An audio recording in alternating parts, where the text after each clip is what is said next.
इमरान मसूद जी इस वक्त हमारे साथ हैं। इमरान जी, जिस आकाश आनंद को बहन जी ने पूरी तरह से प्लान किया, नगीना में उनको ब्रांडिंग की गई, अब मायावती कह रही हैं कि वो मैच्योर नहीं हो पाए और उनको पदमुक्त कर दिया।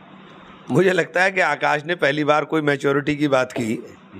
भारतीय जनता शब्दों का हो सकता है कि इस्तेमाल गलत हो गया हो, लेकिन भारतीय जनता पार्टी जिस प्रकार से खुल करके संविधान के विरोध के अंदर बोलने का काम कर रही है, जिस प्रकार से उसके नेता लगातार संविधान को बदलने की बातें कर रहे हैं, तो कोई भी व्यक्ति हो देश का, उसका खून खौलता है। लेकिन बाबा साहेब भीमराव अंबेडकर के संविधान को अगर कोई छेड़ने का ज़रा सा भी प्रयत्न करता है तो ये ऐसा लगता है जैसे दलित के सीने में तीर मारने का काम कर दिया हो।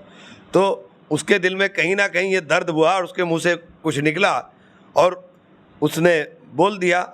और बहन जी का इस प्रकार का एक्शन और इस प्रकार का बोल करके एक पौधा जो अभी फल मतलब बड़ा भी नहीं हुआ, उससे पहले ही जड़ निकाल दी उसकी, कि पूर्ण पर भाई 29 साल की उसकी उम्र हो गई। उसने ऐसी तो कोई बात नहीं कि राजनीति में कई बार जबान फिसल जाती है, उधर उल्टे सीधे लफ्ज़ हो सकता है, लेकिन उसकी मंशा देखिए कि उसकी मंशा क्या थी। उसकी मंशा तो बिल्कुल क्लियर थी।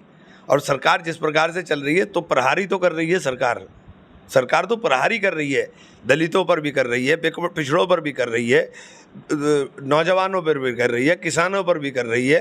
तो प्रहार करने वाला कौन होता है? प्रहार करने वाला वही होता है जो उसने बोला है। तो वो तो प्रहार कर रही है। और बहन जी का इस प्रकार का एक्शन मुझे समझ में नहीं आया, मुझे दिखाई दे रहा है, और मैं तो बहुत पहले से समझ रहा था, चूँकि जब मैं पार्टी में था, कि बहन जी भारतीय जनता पार्टी के हाथों बंधक बन गई। बहन जी को बंधक बना लिया गया भारतीय जनता पार्टी के हाथ में, और बहन जी को भी बंधन मुक्त कराने के लिए ज़रूरी है कि गठबंधन जीत करके आना चाहिए, क्योंकि बहन जी तो बिल्कुल बंधक बन गई है। इस प्रकार का मेरी समझ से बाहर है। जब आप बसपा में थे, तब जब आपके ऊपर कार्रवाई थी, आपने कहा था कि मिशन मूवमेंट से भटक गई हैं। कहीं ना कहीं लग रहा था कि आकाश आनंद उस मिशन को बढ़ा रहे हैं। तो क्या लगता है आपको, कहीं वो वजह तो नहीं है? नहीं, ये उनका इंटरनल मामला है, लेकिन आकाश आनंद को बढ़ाना ना बढ़ाना ये उनका इंटरनल मामला है। लेकिन एक प्रकार से आपने सबसे सर्वोच्च पद पे एक आदमी को बैठा करके एकदम ही ज़ीरो कर दिया हो और उसकी पूरी की पूरी व्यक्तित्व पर सवालिया निशान लगा दिया कि वो अपरिपक्व है।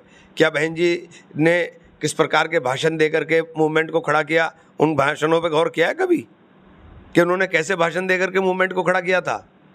जब आदमी राजनीति के अंदर होता है और नया लड़का आया था, मुझे उससे कोई वो नहीं है कि उससे मुझे आप उसे बढ़ाओ या ना बढ़ाओ, लेकिन मिशन मूवमेंट से भटक गई। सबसे बड़ी चोट इस वक्त संविधान के ऊपर हो रही है और आप संविधान विरोधी लोगों के साथ खड़े होकर के खुल के काम कर रहे हो। आप ऐसे कैंडिडेट उतार देते हो, मतलब कैंडिडेट सेकंड्स में चेंज हो रहे हैं कि जो कैंडिडेट भाजपा को फ़ायदा पहुँचाए आप उसको चुनाव लड़ाओगे, जो कैंडिडेट भाजपा को फ़ायदा दे उसको बहुजन समाज पार्टी टिकट दे देगी और एंड टाइम पर टिकट बदल देगी। तो बहुजन समाज पार्टी पूरी तरह से मिशन मूवमेंट से भटक गई और दलित को अब समझना चाहिए कि दलित का घर अब बहुजन नहीं है, दलित का घर अब कांग्रेस है, कांग्रेस के साथ चले।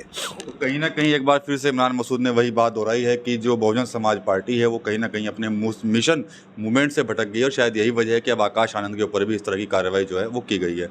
TV9 यूपी के लिए सहारनपुर से विकास कपिल।